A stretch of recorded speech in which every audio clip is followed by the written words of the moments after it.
Devil, I'm the D-E, I'm the D-E-V-I, I'm the D-E, I'm the D-E-V-I, I'm the D-E, I'm the D-E-V, I'm the D-E-V-I-L. I'm the D-E, I'm the D-E-V-I, I'm the D-E, I'm the D-E-V-I, I'm the D-E, I'm the D-E-V, I'm the D-E-V-I-L, the devil.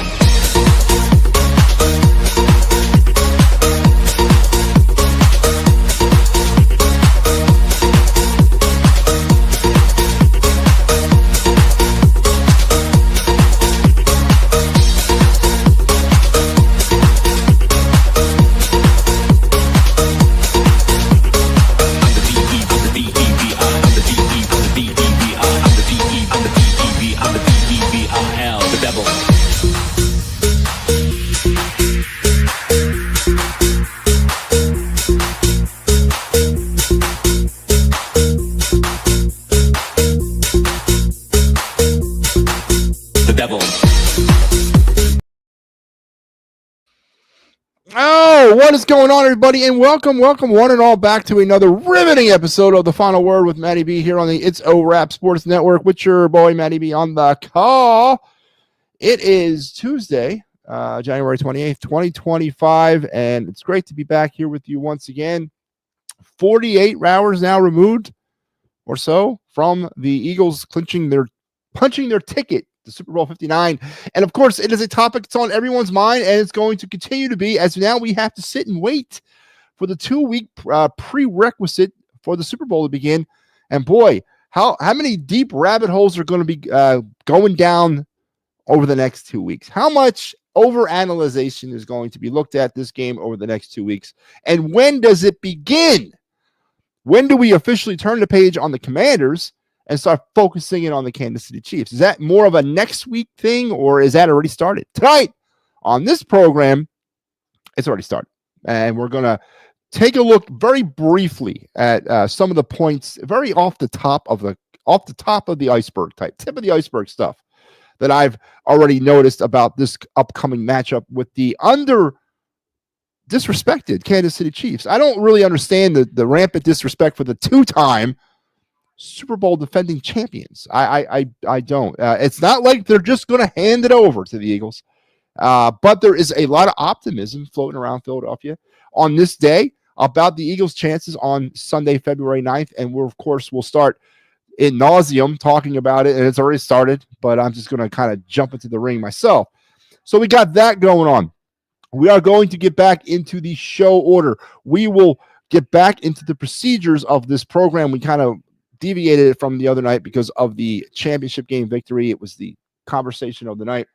But tonight we will return to your day in Philadelphia sports history. We will return to your of the night segment. We will return to your card review. And we will return to our Phillies all-time roster reveal. We're down to the pitchers. I will reveal my 5 starting pitchers and my closer all-time Phillies that I would like to have on if you asked me to build my Phillies roster, these are my 5 pitchers and my closer that I like to add, or I like to put on that roster, and I will reveal them tonight to you. We have already gone through the infield and the outfield and the catcher, and now it's time to do the pitchers. And then tomorrow probably, or no, yeah, tomorrow. Tomorrow? Yes. Yeah, tomorrow. Tomorrow we'll do the manager, the all-time Phillies manager. So a lot to go, a lot to do. It is a football-driven topic show tonight, but there's other news to be talked about. We are 15 days away. Man, I cannot believe it. Listen, if there's many good things about the Eagles going to the Super Bowl, many, many good things about that.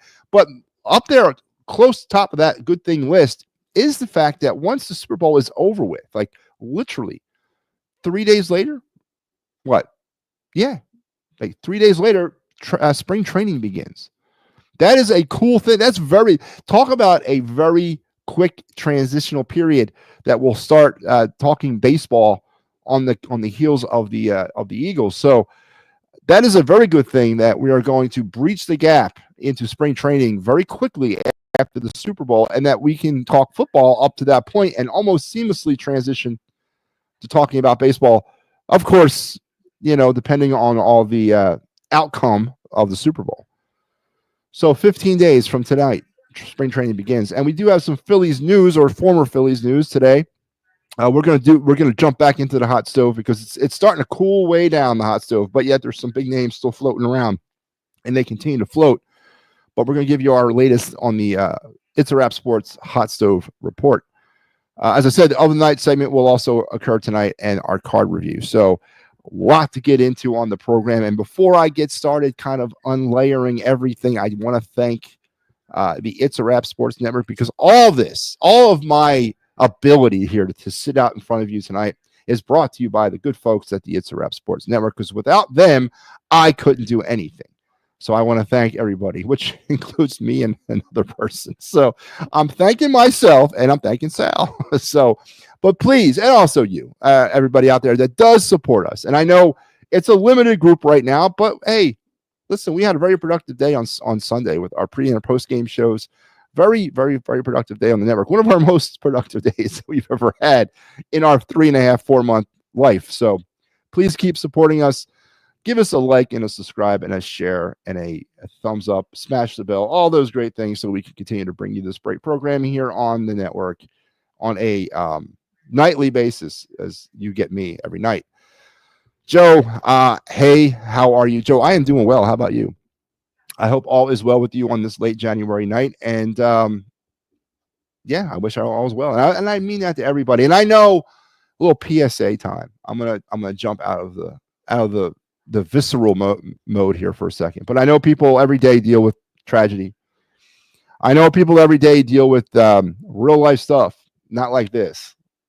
And of course, my heart is out to you. And if anybody out there is struggling, remember, phone calls are not really that hard to make. And please do that. And if you're not struggling, and if you're having a great day, well, keep up the good work, Skippy, because we're proud of you.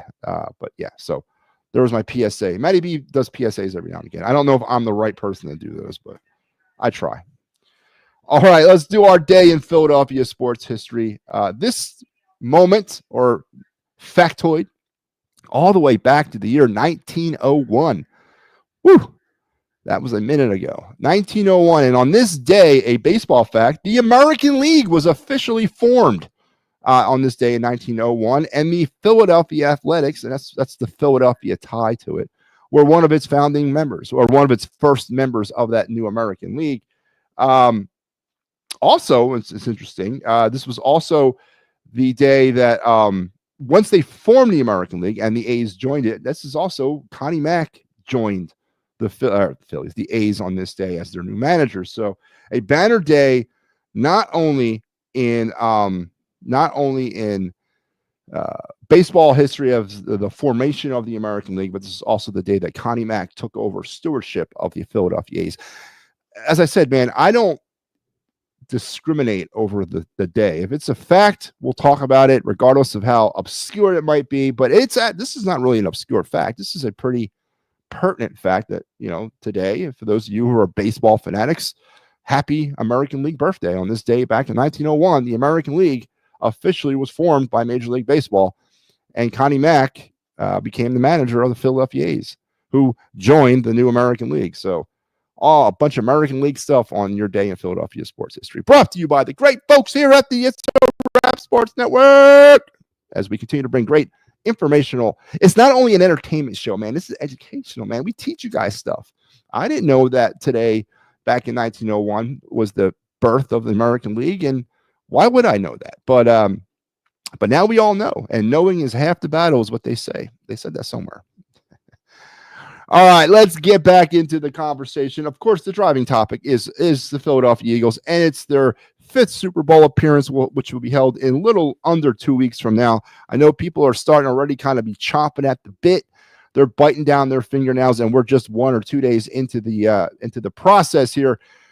Is it, I guess the first question, and I already know the answer, or I know my answer, but the first question is it appropriate to now steer the conversation away from the NFC Championship game and aim it directly at our next opponent, the 2-time defending Super Bowl champion Kansas City Chiefs? I say it is. I don't know if there's any more that can be scrapulated from the Commanders game. It was a dominating performance by the Eagles on all levels of offense, defense, and special teams. There was nothing lacking in that game. Everybody was playing to the tip top of their abilities in that game against the Commanders. Jalen Hurts had himself a day. Saquon Barkley continued to have himself a day. The defense came up big, and all was well, and they won handily. So I don't know if is there anything more to talk about that game, or is it time to just kind of focus now on the Kansas City Chiefs? I say it's time to focus on the Chiefs.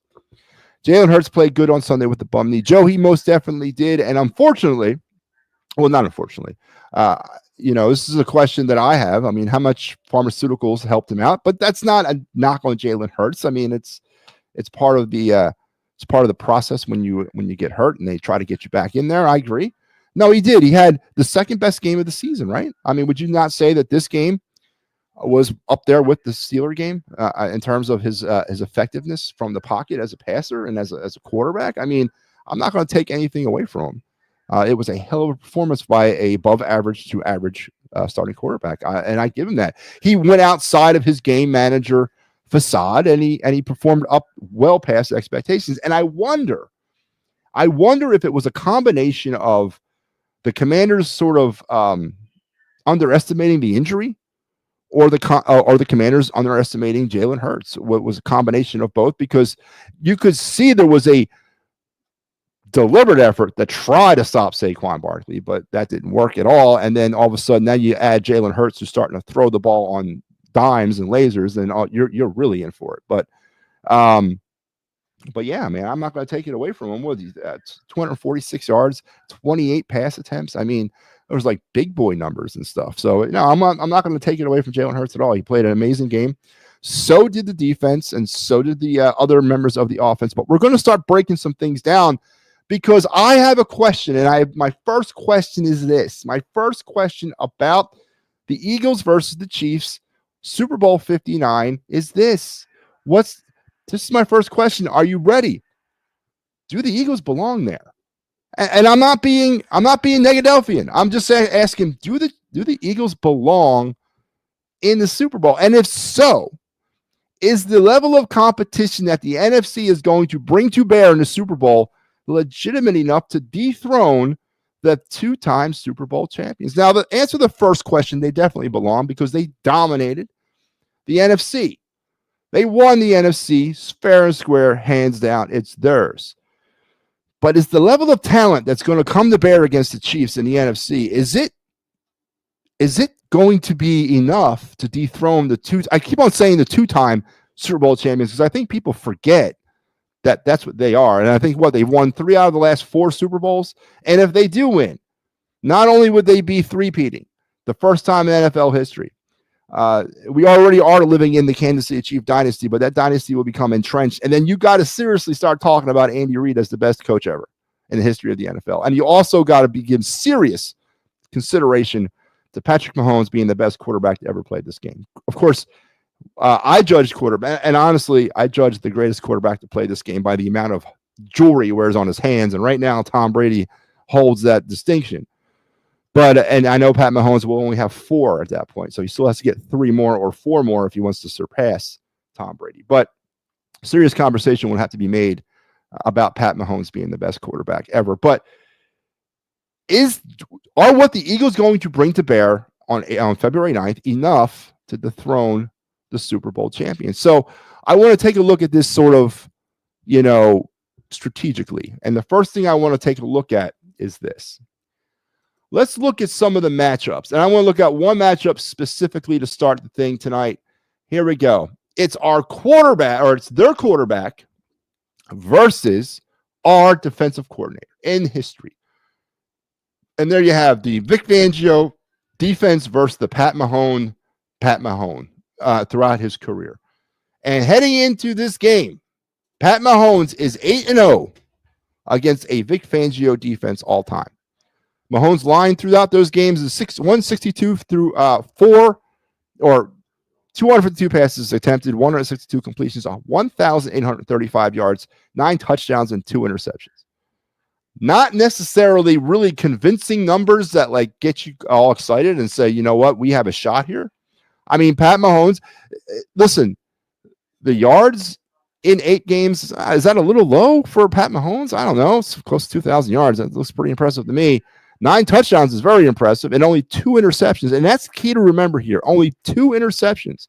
Now, I did not go into the books to find out how many turnovers in total the Kansas City Chiefs have committed against Vic Fangio's defenses, but the 2 interceptions is very telling here because it leads me to my next point. And it leads me to a point that a lot of Eagle fans are not even talking about here 48 hours removed from winning the NFC. And the point is simply this, and I can't believe I want to say it, but the Eagles over the last 6 games, to include going back into the regular season, have been predicated on forcing an epic amount of turnovers. 20. That's right. You did not mishear me. The Eagle defense has forced 20 turnovers going back into the regular season over the last 6 games. 10 through the playoffs. They forced 4 turnovers on Sunday against the Commanders. And I don't care what you're going to say to me, and you're going to probably tell me I'm a crackpot or a nut. That is the number one reason why the Eagles won that game. Because, yes, offensively, the Eagles were going up and down on the Commanders all friggin' day, but defensively, they were also getting gashed. And it was there was a big lead, and then it was 34-23, and then the Commanders were driving again, and they were driving when Eckler committed the 3rd turnover of the game. That essentially ended the ball game. So say what you want about the Eagle defense playing in a different stratosphere. Say what you want about the emergence of Nolan Smith and Jalen Carter and the emergence of the young defensive core or defensive backfield of the Eagles. And they're all valid points. But the Eagles have been feasting like I've never seen since like the 90s on the turnovers. And those 4 turnovers on Sunday were my number one reason why the Eagles won that game. Now, it's not the most sexiest reason. And it's not the reason the homers want to give you. They want to give you that it was Jalen Hurts. They want to give you a Saquon Barkley. And they want to give you that it was, Jalen Carter. But to me, it was the turnovers. Because, yes, the Eagles were moving effectively on offense, but they were also getting gashed on defense. They were. And they were awarded with their play. And listen, I am not saying that turnovers are a fluky thing and that there was luck. I'm not saying that at all. They got the turnovers because they were looking for them. And it's been something that they've been feasting on for the last 6 games. So heading into this game, this initial line on Vic Fangio against Pat Mahomes, 2 interceptions, 2 in 8 games, doesn't bode well for this current way the Eagles are playing defense.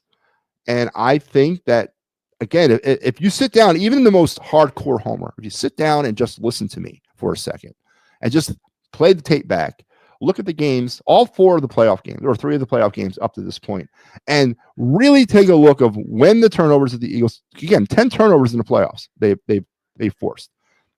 Look at those 10 turnovers and look individually in the games when these turnovers occurred. You're going to see the game essentially being swayed by these turnovers, which turnovers have a tendency to do. And again, I'm not taking anything away from the turnovers about being lucky or anything, but I'm making sure that people understand it because nobody's talking about the turnovers. Nobody is. Nobody is talking about it at all.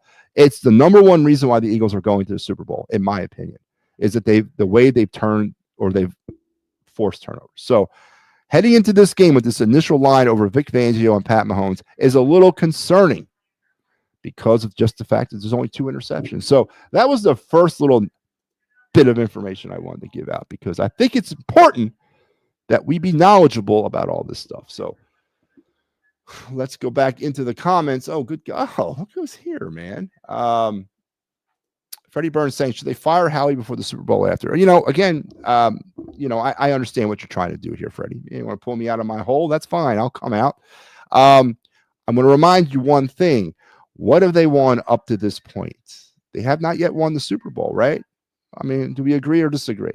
And I also want to remind you, if you remember, or maybe you don't, I was pro the Saquon move. I lauded Howie for that move. I thought it was one of the better moves that he made as a GM.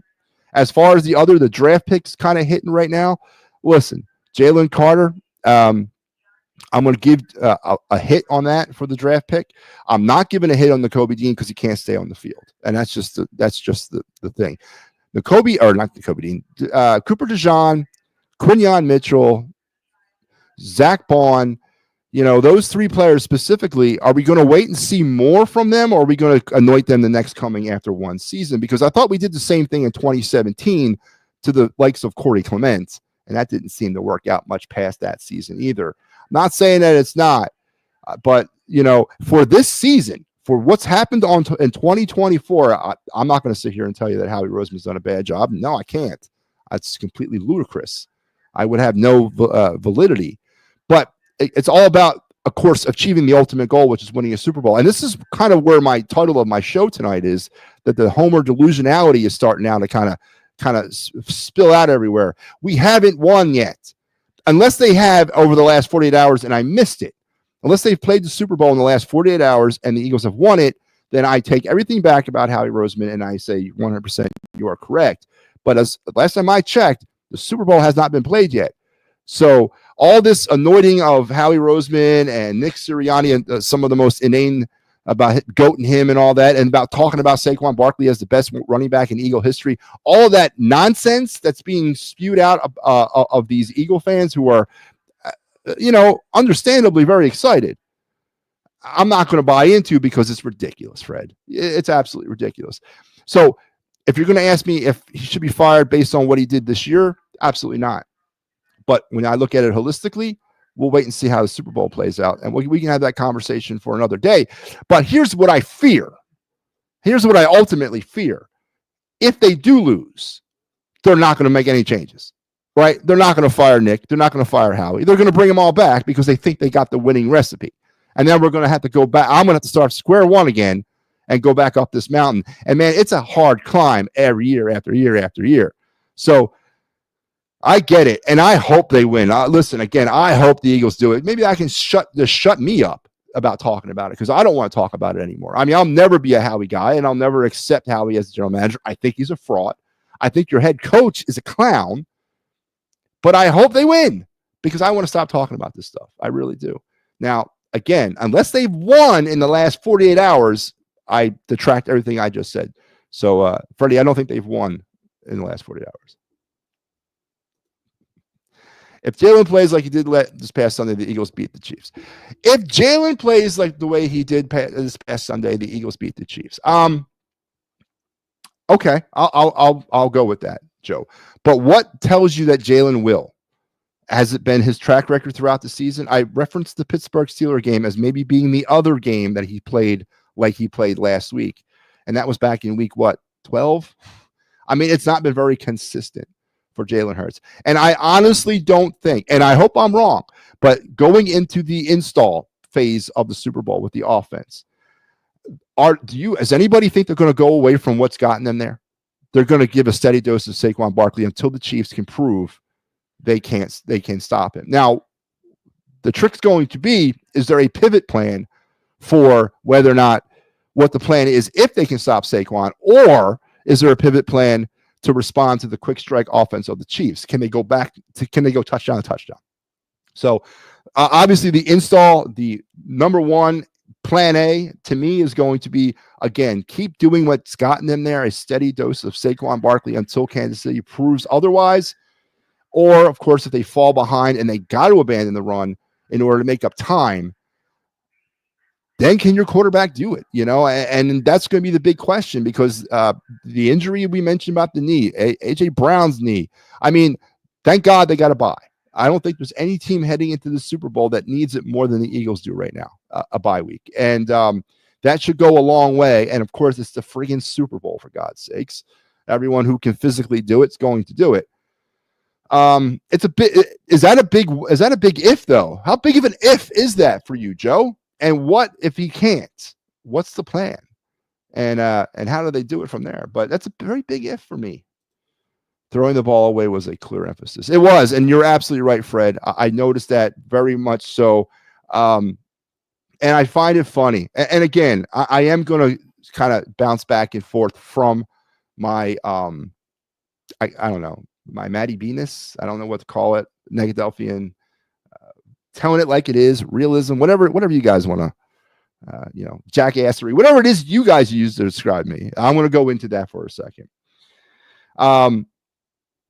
part of the issue around the town is that everyone thinks I hate Jalen Hurts, or I'm a hater of Jalen Hurts. I'm not. I'm a Howie Roseman hater, and I'm a Nick Sirianni hater. I am not a Jalen Hurts hater, and I'm going to tell you straight up. I think Jalen Hurts is a competent starting quarterback. He's not going to Canton anytime soon, and I don't know necessarily if he can win the big game, right? Because he's already proven he can't. So we'll see. But I'm not the biggest Jalen Hurts fan in the world. But I'm not saying that he cannot be, or he is not a good starting quarterback. I think he's a perfectly fine starting quarterback. What the problem I have, what sticks in my ass and what burns my britches and what bakes my biscuits and all those cool metaphors is the elevation that we have of Jalen Hurts in this town. And we do it to everybody. We do it to them all. We did it to Joel Embiid. We did it to Ben Simmons. We did it to Carson Wentz. I mean, the list goes. We're doing it to MattyB and Mitchkoff. The list goes on and on and on. It's a Philadelphia sports epidemic of the overinflation of some certain players. Jalen Hurts had an amazing 2022. And we took one season of that, even though we already seen how it can backfire on us already with the 2017 of Carson Wentz.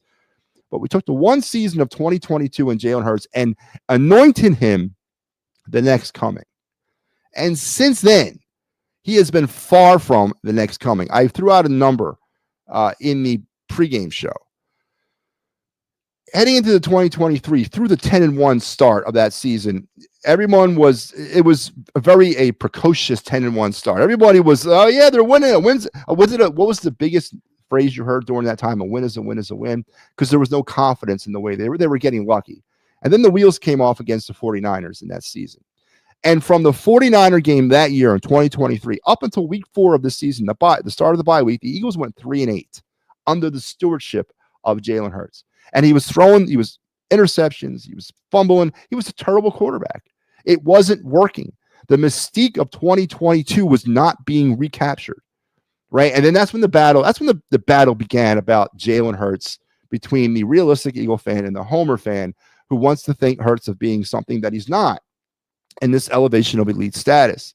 They went into the bye week and they scrapped the passing game and they said, we can't trust him. We cannot trust Jalen Hurts to win us football games. So we're going to give the ball to the guy that should have been giving it to from the very beginning, and Saquon Barkley, and say, you know what? We brought you here. We're paying you a buku amount of money. And I don't know how much Howie Roseman had in this. He might have had a hand in this. And if he did, it's another feather in Howie's cap.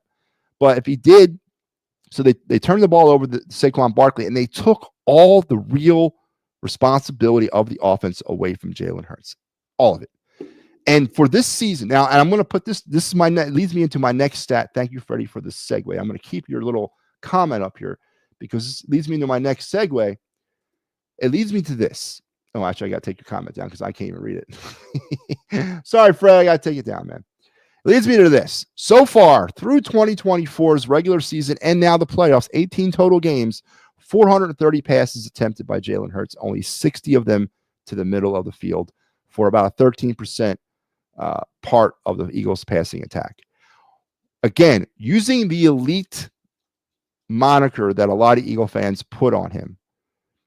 What about that number? What about that stat speaks to you about being elite?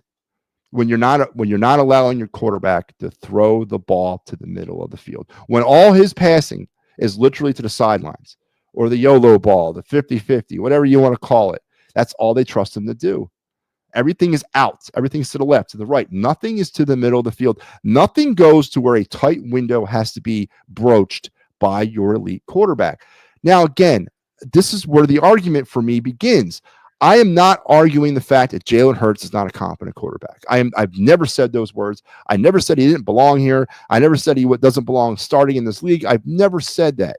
But what I am rallying against and what I'm fighting back is this elite thing. He is not elite. He's not top 3. He's not top 5. He's barely top 10 in the league. And that to me is okay. You can win a Super Bowl like that. And the Eagles are proving it this year. They are one win away from doing that. And they could possibly get there. And we'll see. But that is where I just wanted to expose the Jalen Hurts stuff and the moniker that I get as a Jalen Hurts hater. I'm not a Hurts hater at all. Absolutely not. I don't know the man, first of all, to hate him because I don't have a personal relationship with him.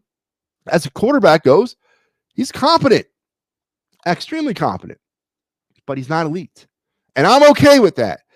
But Eagles fans aren't, because we got to think we have that guy. We always got to think that we have that player. We always got to think that there's nothing wrong here and that we're all good and hunky-dory and whatever. But I just wanted to kind of air that out about the Jalen Hurts stuff. All right. I'm not a Jalen Hurts hater. I don't think he's a winner. I don't think he's a champion. And I do think he's a quitter for what happened in Alabama. That's just me. That's just my opinions. The other thing, a little bit of Super Bowl knowledge for you. Eagles are 0-1 lifetime at the Superdome in Super Bowl play. For those of you that are as old as I am and remember Super Bowl 15, which I do, the Eagles lost to the Raiders on the floor of the Superdome in 1981, 27-10, making the Raiders the first team at that time in NFL history to win a Super Bowl with having to play every single game on the road as a wild card. They were the wild card in the AFC and the lowest seed, as they had to play one of the lower seeds where they had no home games. So there's some of that history of the Eagles heading down to Nolens on February 9th. They returned to the scene of the crime where they were back at Super Bowl 15 when I was only, how old was I in 81? 8. I was 8 years old in 1981. So, and I remember watching that game. I remember going up to Frankfurt and Cotman, and no one was shooting then. So I went Frankfurt and Cotman when the Eagles beat the Cowboys in the NFC Championship game, and I went to where am I? And I went to a neighbor's house to watch the Super Bowl. Now, a direct correlation to the 81 Super Bowl played in New Orleans against the Raiders. The Eagles beat the Cowboys in 81 to get to the NFC Championship game. They beat the Commanders, another NFC East team, at home, and they did the same thing to the Cowboys. They played them at home. The Eagles beat the Commanders in 2024, an NFC East team, to get to the Super Bowl.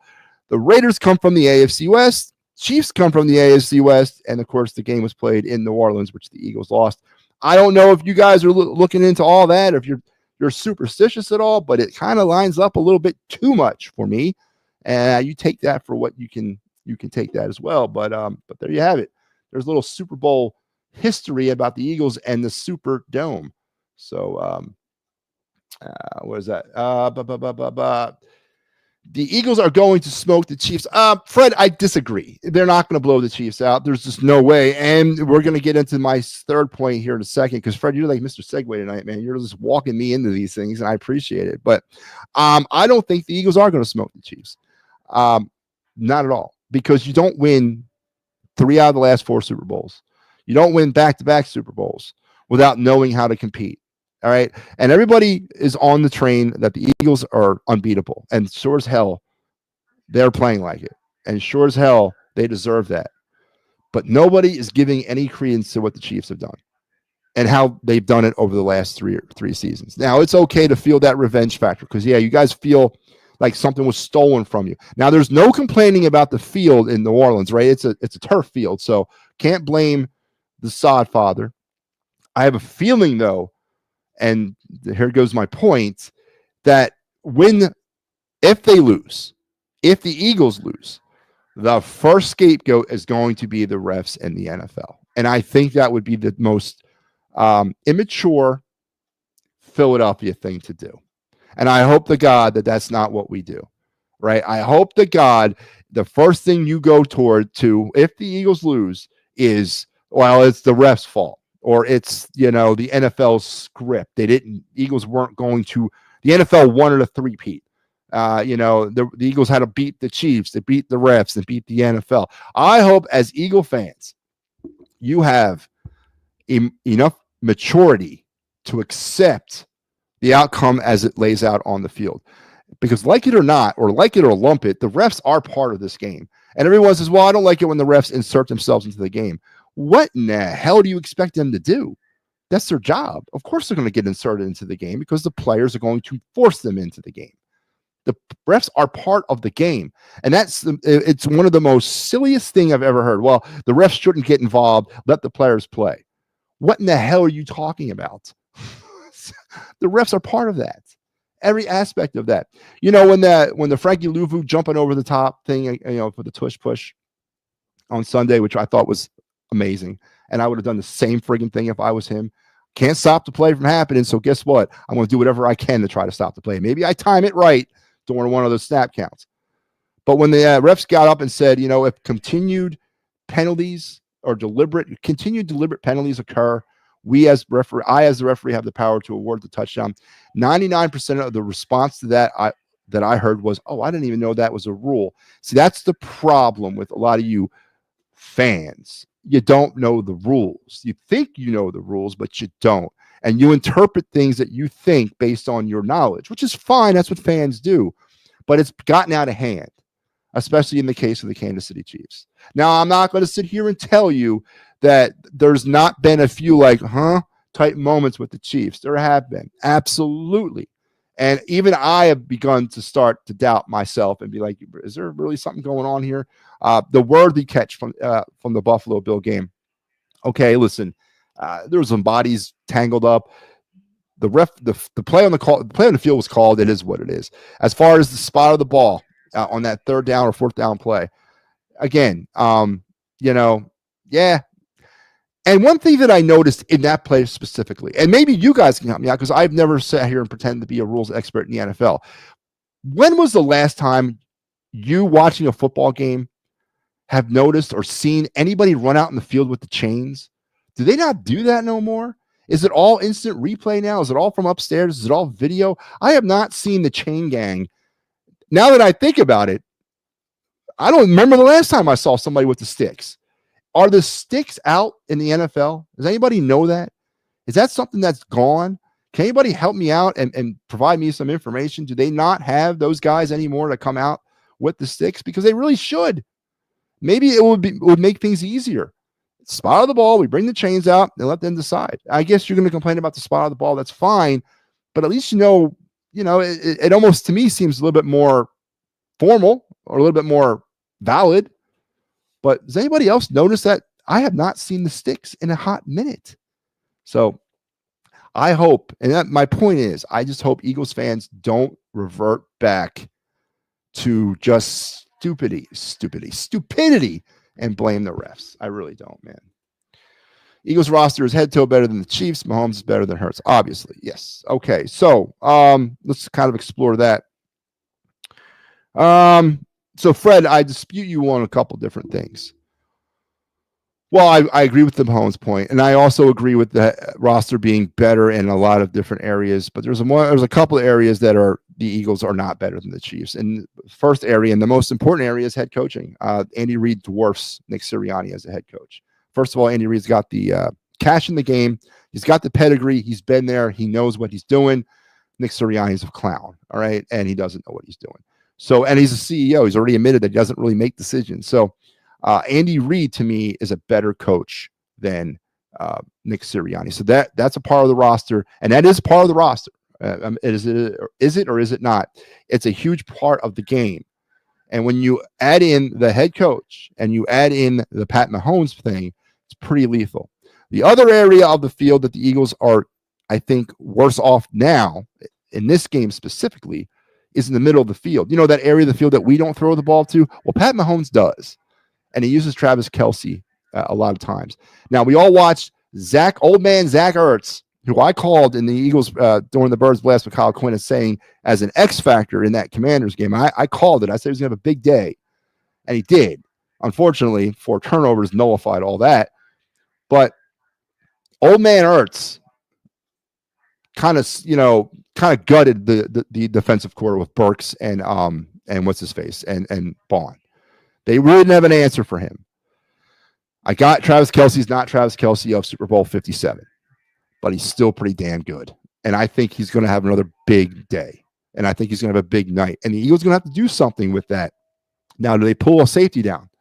And what does that do to, the wideouts? Now, Worthy, let me tell you what, he's not A.J. Brown, right? Smith-Schuster, not Devontae Smith. I'll give you that, but they're very competent wide receivers when you pair them with a Patrick Mahomes. So, yes, you're right, Fred. The Eagles roster on talent, individual talent, outweighs the Chiefs roster. But when you kind of combine everything together, I got to give the edge to the Chiefs, man. I got to give the edge to the Chiefs when it comes to a lot of that stuff, a lot of X factor stuff that's probably going to come into play in this game that the Eagles are going to have to be worried about. I love our defensive line against the Chiefs' offensive line. Eagles will wreak havoc. Yeah, well, again, I don't know. No one's been able to wreak havoc on Pat Mahomes in a while. I don't know. Maybe they do. And what kind of defensive approach does Vic Fangio and his 0-8 against Pat Mahomes take in this game? Does Fangio play it, bend, don't break? Does he not allow? Does he try to keep everything from Pat Mahomes in front of him? He's got 8 games to study up. Has he learned anything? Is there something that he's going to do to Pat Mahomes that to try to throw Pat Mahomes off? Does he not blitz as much? Does he throw people back in coverage? Does Vic Fangio overthink this? Again, coaching is a big thing here. Does Fangio go into this game with the 8-0 thing like, oh my God, I can't beat this guy? Is it going to be a mind F for him? We'll see. We'll definitely see. But you're right. The Eagles defensive line on paper is better. But how does that all come out on Sunday is really what the case is. Zach Baun versus Travis. Yeah, and I just said that, Joe. I think that might be the biggest matchup of the Super Bowl is Baun versus Kelsey and Pat Mahomes versus the Eagles secondary. I think they are the 2 biggest on-field matchups, and my biggest off-the-field matchup is Vic Fangio versus Pat Mahomes. How does Pat Mahomes deal with Vic Fangio, and how does Vic Fangio deal with being 0-8 lifetime against Pat Mahomes? And big game. It's going to be a big game. It's going to be a great game. I do not expect a blowout in either way. I expect a lot of scoring. I do. Again, the Eagle defense didn't really impress me against the Commanders too much. The Commanders moved the football on the Eagles. The turnovers is what stood in the way of the Commanders. More so, in my opinion, than the Eagle defense. And again, rewatch the tape. And I'm not saying watch Jalen Hurts. I watch the Eagle defense against the Commanders and factor out the turnovers. And what kind of a game do we have? It changes the game. Now, that, of course, a leadoff point of my conversation is my number one factor in this game. Who wins the turnover battle? Who can take the football away from who the most? Can the Eagles continue with their turnover forcing machine of selves? 10 forced turnovers in the playoffs, 20 over the last 6 games going back into the regular season. If they can, there's no way the Eagles lose this game. If the Eagles get 2 or more turnovers against the Chiefs, they will win this football game. I'll take that to the bank. But if they can't, or if they turn the ball over, now of course the Eagles go into this game have not turned the ball over themselves. Is that too much of an anchor hanging on their head? Are they going to overthink that? I would have much preferred them going into this game with one turn the ball over against the Redskins at the end of the games. Get it out, get that monkey off your back, man, and not have to think about it. Do the Eagles commit their first turnover at the most inopportune game and time of the season in the Super Bowl of the playoffs? We'll see. It's going to be a good game.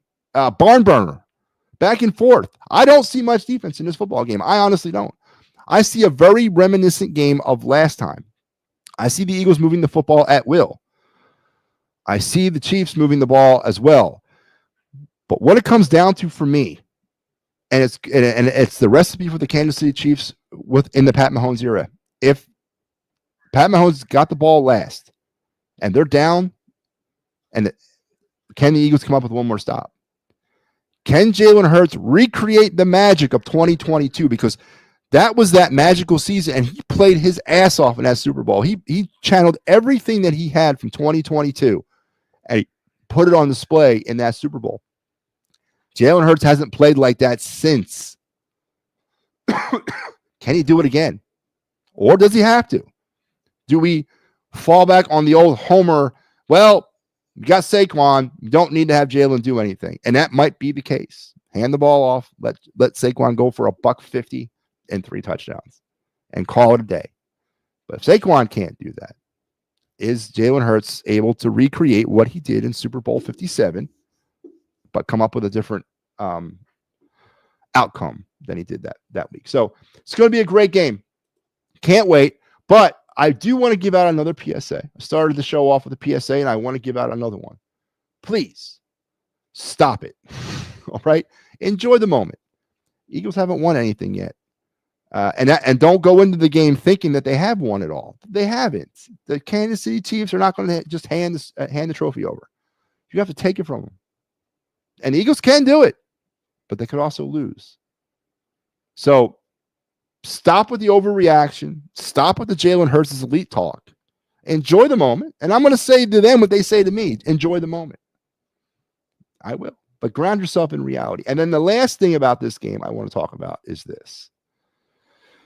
This nonsense about anointing Nick Sirianni the greatest head coach in Philadelphia Eagle history. I'm just not having it. These numbers do not support that in any way. Andy Reid has the better numbers right now. Now, if Sirianni can win a Super Bowl, you got to kind of look at it differently. But right now, I don't know, man. I'm not digging it. Sirianni and Peterson got the same postseason record, except Peterson's got a Super Bowl win.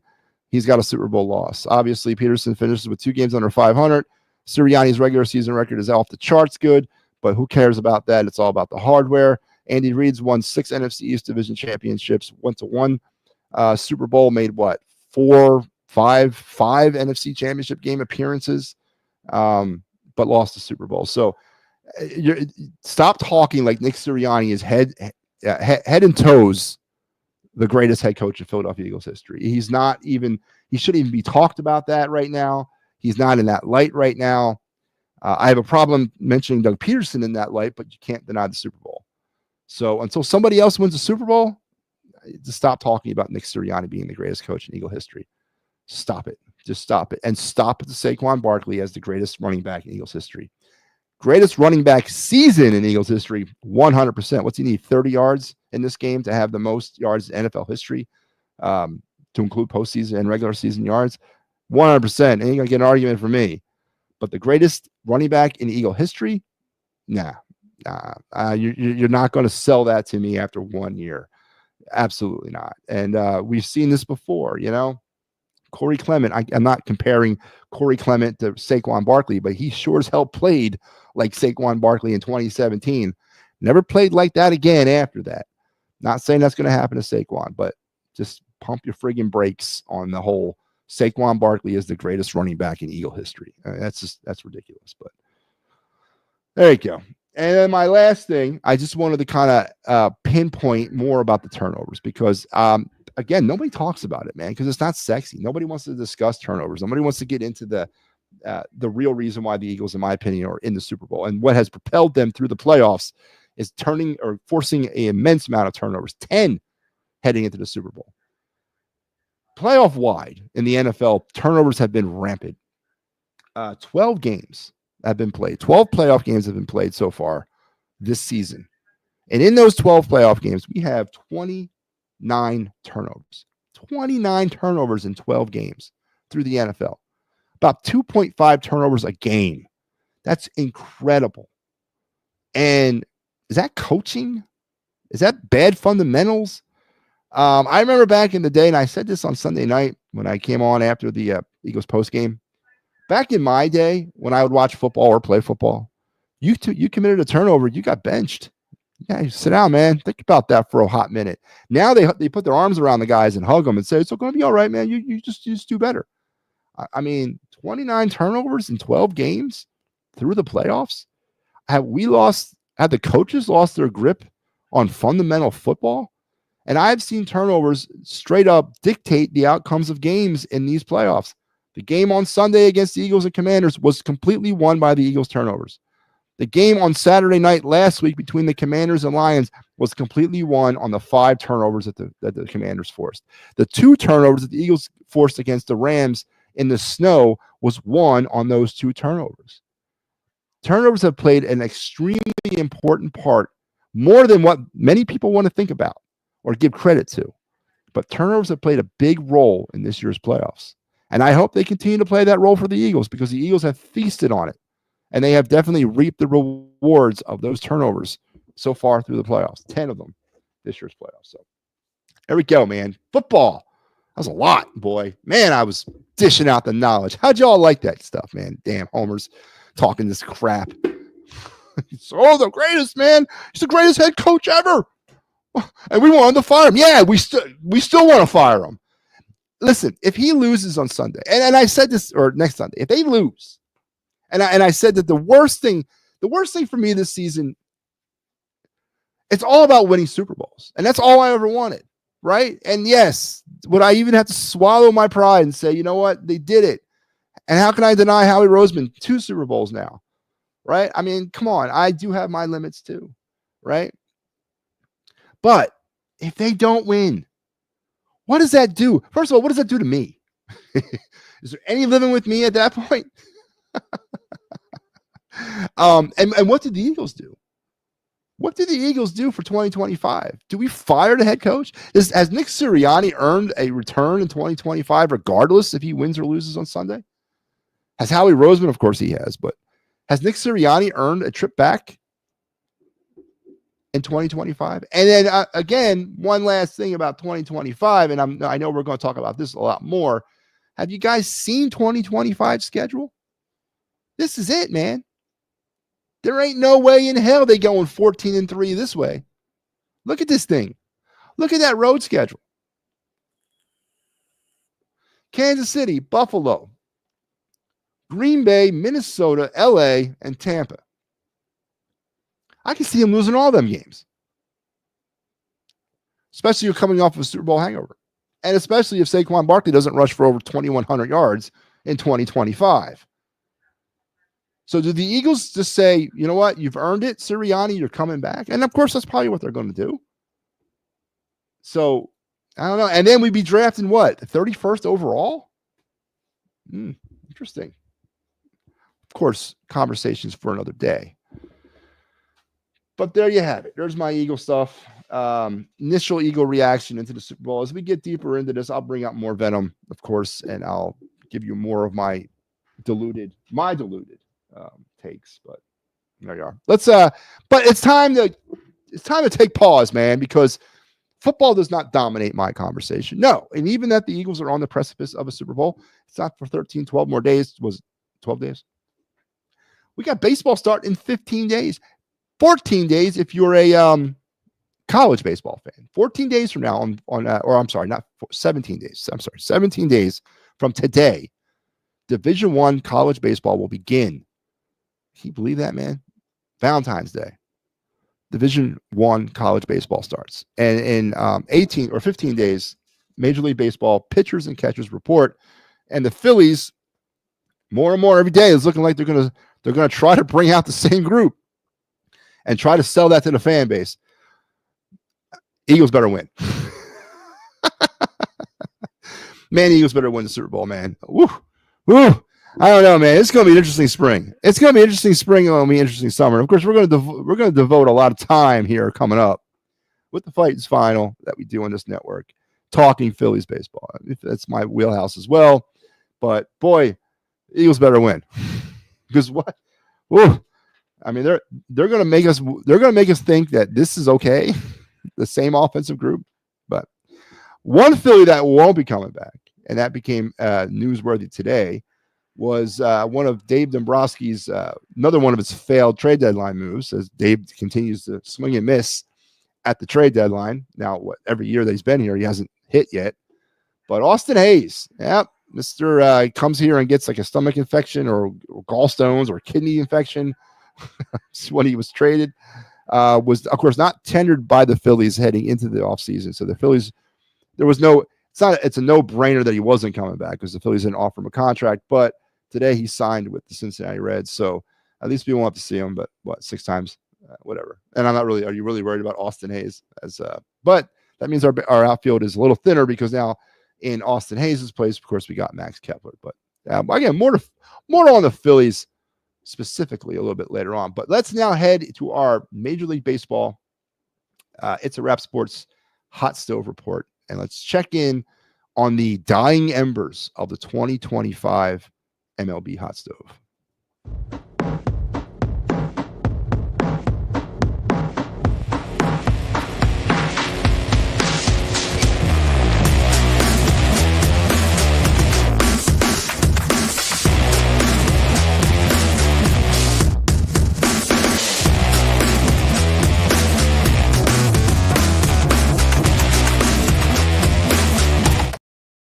All right, as I said, the dying embers, man, because we're getting it's like a poker game going on in here.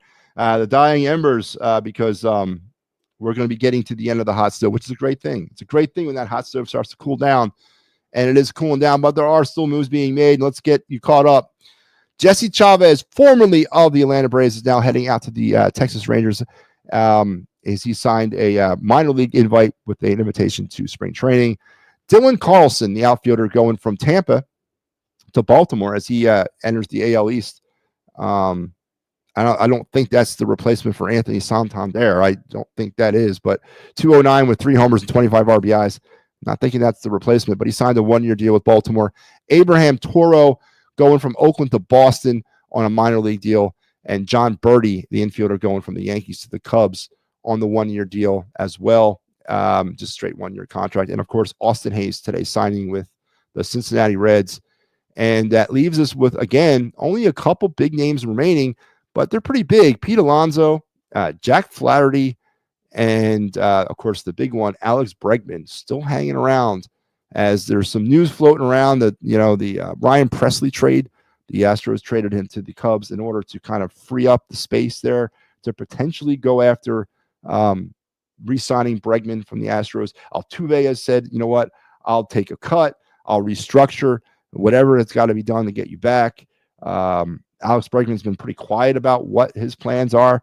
Pete Alonso is now rumored to be headed to Toronto, which is an interesting move there. But the Mets, Cohen has said he doesn't have the money for Alonso. I mean, I thought that dude had deep ass pockets, but there's some rumors. But Bregman's also been rumored to the Phillies. A few weeks back, I read a report from an insider that said, you know what, the Phillies are just trying to finish the details on an Alec Bohm trade, and that trade was imminent, and that once that trade was made, that Alex Bregman would be signed by the Phillies. So I don't know what to believe anymore, honestly, as we get into it. And does Alex Bregman, Pete Alonso, and maybe to a lesser extent Jack Flaherty, do they have to wait until spring training to report to find new teams? I mean, it's not necessarily a new thing these days in Major League Baseball that players don't sign until late, but boy, oh boy, man, they're kind of hanging out there. And if you think they were going back to their original teams, they would have already done that. So hope springs eternal at this point. And what the Phillies have not done this offseason, I don't care. I'll take either one of Alonso or Bregman. I'll take both of them too, but I would definitely take either one. I have a plan for both. Obviously, if you're signing Bregman, that means Bohm will be gone wherever for whoever. Hopefully, it's a pitcher. It's somebody in the bullpen that we can use.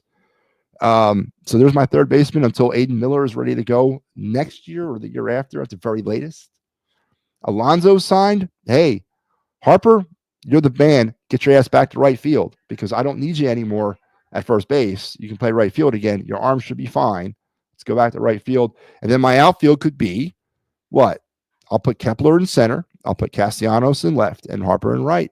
And we get rid of the stupid platoon of maybe you platoon Marsh and Kepler in center and put Rojas back down in AAA where he belongs.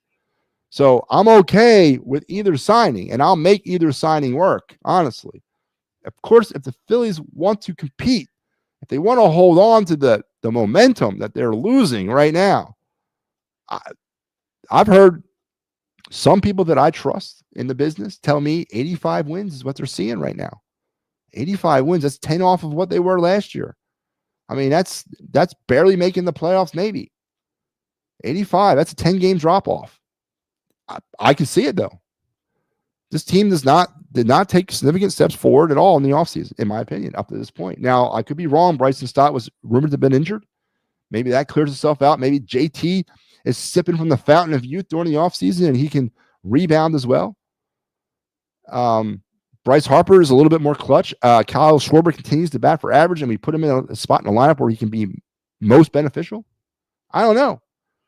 There's a lot of question marks with this Phillies team heading into the season, and that the ownership of this team has not addressed adequately enough, in my opinion. A lot of reclamation projects were brought in here. Romano, Kepler, Luzardo. They're all reclamation projects. They're all rehab issues. They're all injury issues that we're hoping that rebound. Just saying, man. I don't know. But there you have it. There's your hot stove report and your minor Phillies up. Not the minor leagues, but your your tiny little Phillies update. So let's get into the of the night segment, and let's get that going.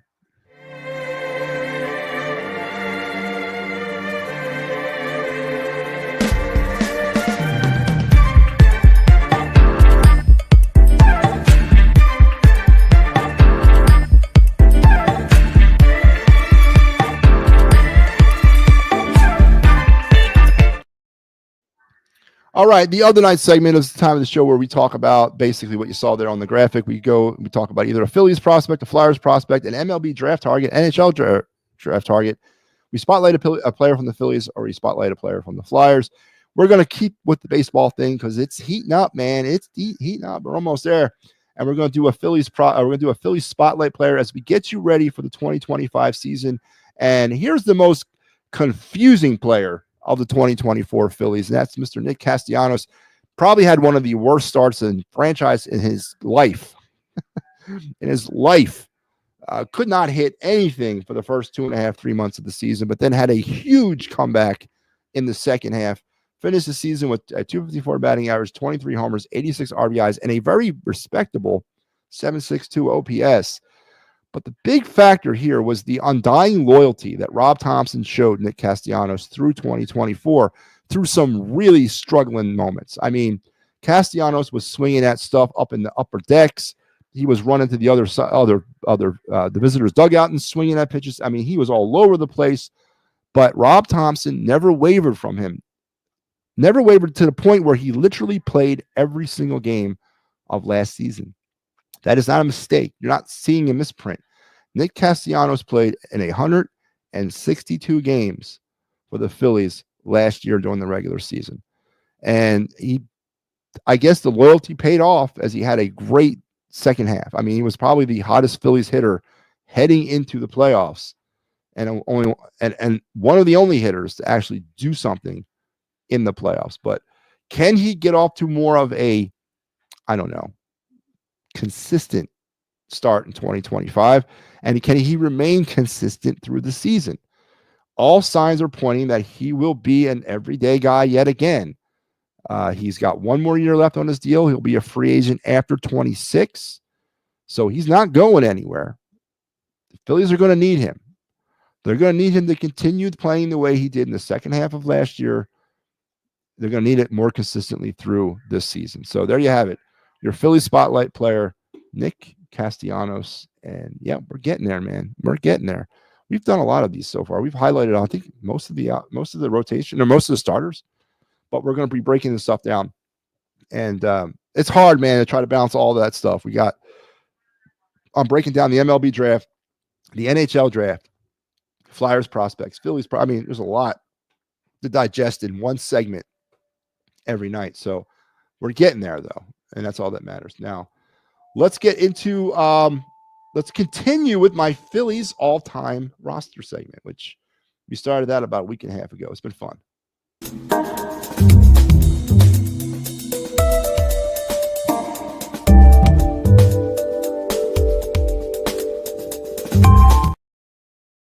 All right, so this is baseball. You saw what this is. In response to being asked by multiple people multiple times, hey, MattyB, who are your all-time favorite Phillies? I said, okay, to hell with it.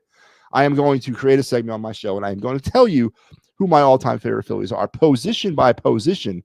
And we're getting to the end as we have now landed onto the starting pitchers. But let's recap, and let's start over from first base.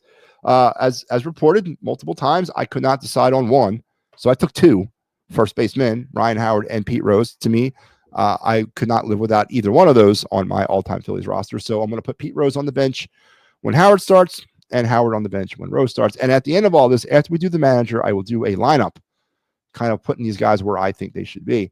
My second baseman, no-brainer to me, a GOAT. This is a GOAT. This is a guy that did not get the Hall of Fame nod this year, did not get it his first year as well. I think he'll probably get in next year, and he definitely deserves it. The greatest second baseman in Phillies history, Chase Utley. And he's joined at shortstop by his teammate and his double-play companion, another perennial Hall of Famer, and Jimmy Rollins, the best shortstop to ever play the position for the Phillies. And I tend to say the top three in Major League Baseball history, or top five. Top five. I'm going to give Jimmy top five in MLB history. Deserving definitely deserving in the Hall of Fame. Third base, yeah. Well, I mean, I would be crucified to go anywhere else, and why would I? The greatest third baseman ever played the game, greatest third baseman ever played for the Phillies, all happens to be the same person, and that's, of course, Michael Jack Schmidt. Behind the plate, I went a little bit off the cup. I took Mike Lieberthal, man. I was a huge Lieberthal fan growing up because I thought he's a victim straight up. Look at the years he played for the Phillies, man. 94 to 06. Some terrible teams. I equate him as the Phillies' Don Mattingly. He left at the end of the 06 season, which meant right before they got good and they started that great run he was not part of, much like what happened to Don Mattingly through his Yankee career. So I went with Lieberthal as my all-time Phillies catcher, a position that this team has not really had that much traction with. But to me, Lieberthal is the best. I'm sorry. In the outfield, my center fielder, Hall of Famer Richie Ashburn, Phillies Hall of Famer, MLB Hall of Famer. Numbers retired, all that. Just a great player. Finished with an all-time 311 batting average. Now, the other two outfielders are interchangeable because I did not position them through like, oh, he's a left fielder, he's a right fielder. No, I just said outfielders because on my team, they can all play any of the outfield positions. So my left fielder, default left fielder, which of course I know he's a center fielder, is Gary Maddox. Why would it not be anything else? Maybe the best defensive outfielder, top 5 defensive outfielders ever played the game of baseball. And my right fielder would be Greg Luzinski. I need power in my lineup, and nobody protected Mike Schmidt better than the Bull himself.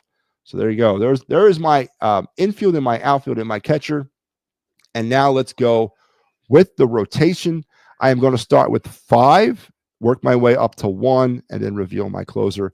My 5th starter on my all-time Phillies rotation, and I don't care what you think about his politics or him personally, it's freaking Curt Schilling, man. The guy was a gamer for the Phillies in his time here. 92 to 2000, 242 games, 101 wins, 78 losses, a 3.35 ERA, struck out over close to 1,600 batters, 61 complete games in his tenure with the Phillies. 60 friggin' 1 complete games, and almost 1,700 innings pitched in his Philly tenure. He is far and away, hands down, I cannot have an all-time Phillies rotation without Curt Schilling on it. He went off to have a Hall of Fame-like career, with Boston and Arizona. Just a great pitcher, and he's 5th. He's my 5th starter on my all-time Phillies rotation. My number 4 starter is a current Philly. That's right. Going with Zach Wheeler. He is my number 4 starter on my all-time Phillies rotation. 133 games so far for Wheeler, 59 wins, 32 losses, a sub-3 ERA, almost 900. He'll hit 900 strikeouts this year. He might go over 1,000 this year. He will go over 1,000 this year. Only 3 complete games, but of course, it's the era he plays in, and close to 830 innings pitched. He'll probably hit 1,000 of those this year as well. So I'll definitely hit 1,000. There's nobody more consistent and constant in our rotation over the last 5 seasons now going into this year than Zach Wheeler. It's the same thing every single time out. It's dominance, it's consistency. He goes deep in the counts, he goes deep in the innings. He is an inning. He's just, how can I not put him there? He is my number 4 on my all-time Phillies rotation, which now takes me to the top 3. And this is where it gets a little cloudy, but I'm going to go with Mr. Jim Bunning. That's right. Jim Bunning is my 3rd starter in my all-time Philly rotation from 64 to 71, 226 wins, 89 losses, 73 wins, a sub-3 ERA, almost 1,200 strikeouts, 65 complete games, and was that about 1,600 innings pitched? We're moving into the all-time greats Phillies pitchers now, and I got to put him as the 3rd. That's somewhat of disrespect to Jim Bunning, I understand, but the other 2, there's a reason why he's 3rd because of the 2 people in front of him. But yeah, I mean, why? How can I not have an all-time Phillies rotation without Jim Bunning in that rotation? Which takes me to my number 2, and that would be Robin Roberts. 1948 to 61, 529 games, 234 wins. Did have 199 losses, 1,871 strikeouts. And that is not a typo. 272 complete games. Are you kidding me? Are you friggin' kidding? So he was He was left in the pitch the entire game during losses. Typically, when a pitcher pitches a complete game 9 times out of 10 or 99 out of 100 times, it's for a win.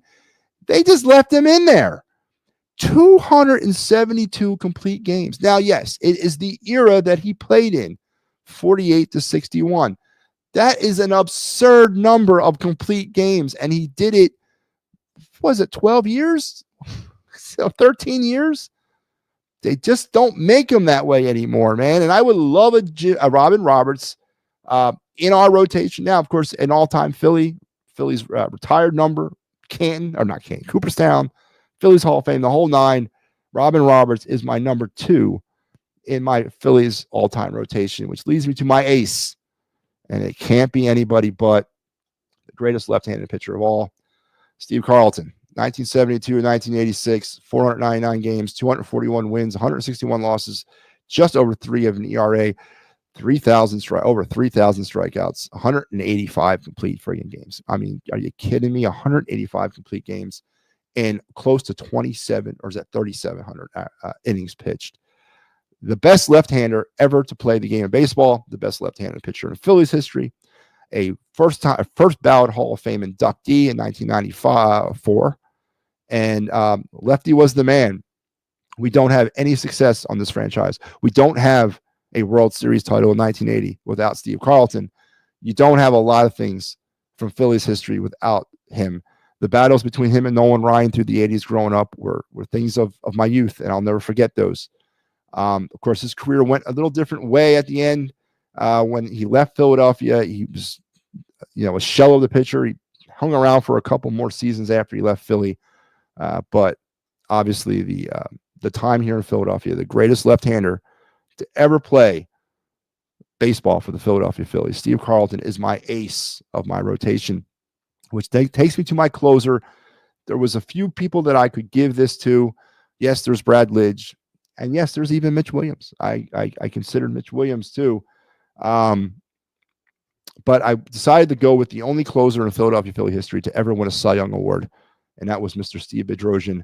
And I'm going to give him as my all-time closer role from 86 to 89, 218 games, 21 wins, 18 losses, 329, 241 strikeouts, and 103 saves for the 1987 Cy Young Award winner, Steve Bedrosian. That is my all-time closer. And there you go, folks. Now you've seen it and heard it all. There it is. My entire Phillies lineup, complete with rotation and closer. Tomorrow is the manager. And then probably also I'll reveal my lineup. We'll see what we can do about that. That was fun. I enjoyed doing that. That was a ball of fun. And next we'll actually start doing I'm going to do the Flyers too. We'll do the Flyers all-time roster. That was really fun too. And we'll do that next. But there you go. Phillies all-time rotation leads me to my final segment. Looks a little something like this. Looks a little bit like I can't miss. Hey, this is what you call a bad. What? This is what you call a bad. What? Looks a little something like this. Looks a little bit like I can't miss. Hey, this is what you call a bad. What? This is what you call a bad. Yep, this is MattyB's Card Reviews, the part of the show where I take one of my very numerous sports cards from my sports card collection. We put it up here. We talk about it. We discuss nostalgic value that it might have for me, intrinsic value that it might have for me, financial value that it also might have, and just have some fun remembering the simpler, gentler, kinder times of my life growing up, and when going out and finding money in the couch so I could run up to the corner store on Princeton and Cottage Street and buy a couple packs of cards was the most important thing. Princeton Ave Cottage. So it was right off of Princeton Ave Cottage up there in Mayfair. But that was the most important thing that I could do throughout my day. And that's all that mattered was getting enough money so I could buy a pack of cards from the corner store. So I have since combined forces with my stepson in our card collection. It's 75% his and like 20, I'm 25% mine. I mean, his cards were completely out of control. He's got a lot. So I organized them over the summer. And since then, we've been basically taking a card a night and just having some fun with it. And tonight, we're back in the 87 Topps baseball world. one of, if not the most iconic sets of baseball cards ever made. The wood grain paneling borders. It's a set that debuted the Mark McGwire rookie, the Jose Canseco rookie, the Bo Jackson rookie. Barry Bonds? That was a big rookie card. A lot of Hall of Famers were featured in that set. Pete Rose, Mike Schmidt, George Brett, and the list goes on and on. And I have that. Everybody has an abundance of 87 tops. So we're staying in 87 tops with a very uninspiring card. This card ain't going to set the world on fire. And if you weren't living in the Delaware Valley, or if you weren't a Minnesota Twin fan, you probably don't remember this guy, or maybe you do. But he was actually, growing up, he was a very good player. And the 87, Gary Gaetti. That's right. Again, I'm not sitting here telling you this is not the Gary Gaetti fan club show. All right. I'm just telling you that Gary Gaetti, growing up, was actually one of the players that, living in Philadelphia, there was no internet, there was no cable.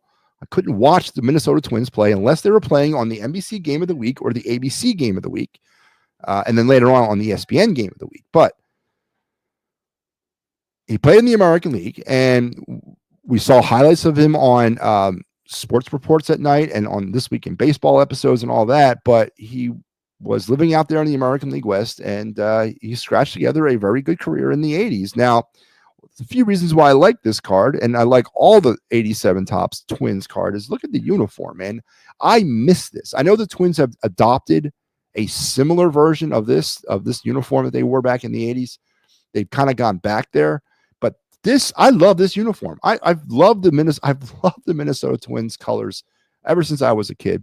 I love the baseball logo, their logo of the Twin players there. To me, this card screams my youth. I'm sorry. Again, this is the nostalgic point of this segment. It just reminds me of my youth. The Twins logo, the Twins uniform, players like Gary Gaetti. Now, Gary Gaetti, as a pro or as a Major League Baseball player, did, as I said, had himself a pretty sustainable career. I mean, broke into the league in 1981 and lasted all the way to the year 2000. I mean, that's a career. Finished with a 255 batting average, over 2,200 hits, almost 2,300, 360 home runs. I mean, that's up there.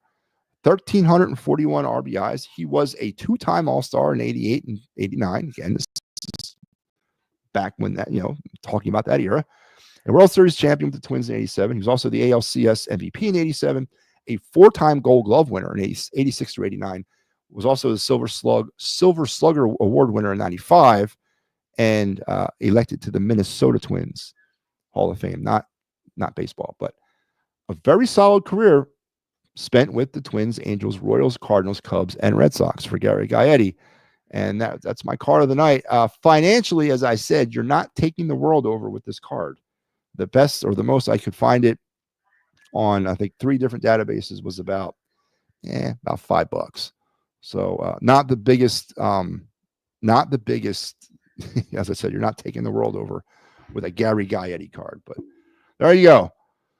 But very nostalgic, man. I love that uniform. I love the logo. It just reminds me of my youth, and I can almost see. It just brings me back to running up to the store. Partly because I was afraid my parents were going to catch me. Where are you going? Where'd you get the money? I have to answer about 1,000 questions. And partly because I was hoping that there were still packs left, that they weren't gone. I need to go buy them. So this reminds me of all that. There you go. The 87 Gary Gaetti Tops, about $3-4. But so there you have it. Wow. Almost an hour and 20 minutes tonight. A lot to go over, a lot to talk about. We did. I appreciate all the everyone chiming in. Joe, Freddie Burns, good to hear from you guys tonight. We talked about a lot. We discussed very basically about the Chiefs. We went over some interesting numbers about the Eagles in the Super Bowl. We went over some interesting numbers about Vic Fangio versus Pat Mahomes. We went over some interesting numbers about Nick Sirianni versus Andy Reid. Talked about the correlation. Maybe it's coincidental or maybe it's not, between the fact that the last time the Eagles played in the Super Bowl in New Orleans, they lost to the Oakland Raiders, who are from the AFC West. Kansas City Chiefs from the AFC West. In order for the Eagles to get to the Super Bowl, they beat the Cowboys in the NFC Championship game from the NFC East. In order for the Eagles to get to the Super Bowl this year, they beat the Commanders from the NFC East. Coincidence? I hope so. So we talked about some of the correlations of this game.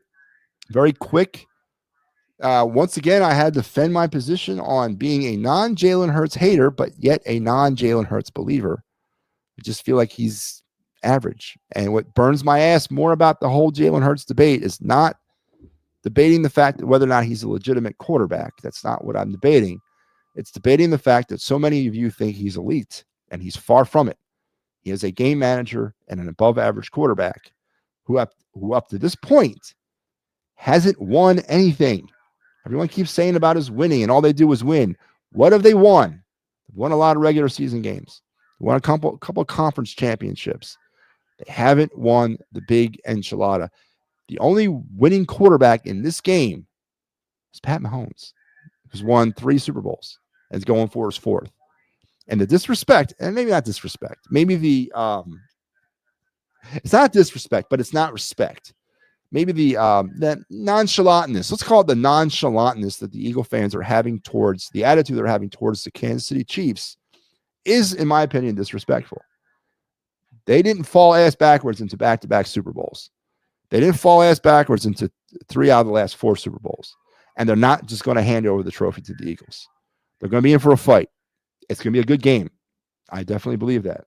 I'm not going to give you my score prediction or game MVP until, of course, just days before the game, but it's going to be a good one. We also went back into the dying embers of the MLB hot stove and talked about some of the last-minute moves that are being made. Austin Hayes, former Philly, is now a Red. We talked about the fact that we are literally 15 days away from the reporting of pitchers and catchers to all types of spring training sites all over Florida and Arizona. So the offseason is coming to an end, and at perfect timing as well, because the Super Bowl on the 9th, 3 days later, boom, pitchers and catchers report. Man, I love that. Then we went into our other night segment, which we featured Nick Castellanos as our Philly Spotlight Player of the Night, and definitely emphasized the fact that the Phillies are going to need a lot more from Nick, or they're going to need more of what Nick provided them in the second half, all of 2025. We finished my Phillies all-time roster segment by revealing my top 5 starting pitchers and my closer. To recap, my 5th overall pitcher was Curt Schilling. My 4 was Zach Wheeler. My 3 was Jim Bunning. My 2 was Robin Roberts. And my ace, my number 1 starter all time, Steve Carlton. And my closer was the 87 Cy Young Award winner, Steve Bedrosian. And then we did our card of the night, Gary Gaetti. So a lot, man. Over an hour and 20 minutes. I want to thank you guys. Have a good night, and we'll be back tomorrow. We have a couple of things happening tomorrow. Tomorrow, we got me coming back on at 8 o'clock, and then immediately following the Flyers game, Sal has you on Clear the Ice as the Flyers. We didn't talk about the Flyers tonight. Wow. That's a shame. The Flyers will finish up their home and home against the Devils tomorrow, and Sal will have you for the post game immediately following that game. And yes, everyone's eyes are on the prize. The birds fly by. We will be doing pregame and postgame festivities on Super Bowl Sunday, so make sure you're staying tuned for more details about that, and all that we'll have to offer as well. So it's a good time to be alive in Philadelphia. It's definitely that. Until we talk again tomorrow, remember, I'll be back at 8, and then we got the Clear the Ice immediately following the Flyers game. So make sure you're tuned back in for all the greatness here at It's a Wrap Sports and all the folks that bring you all this stuff. I hope you guys have a great rest of your night and an even better tomorrow.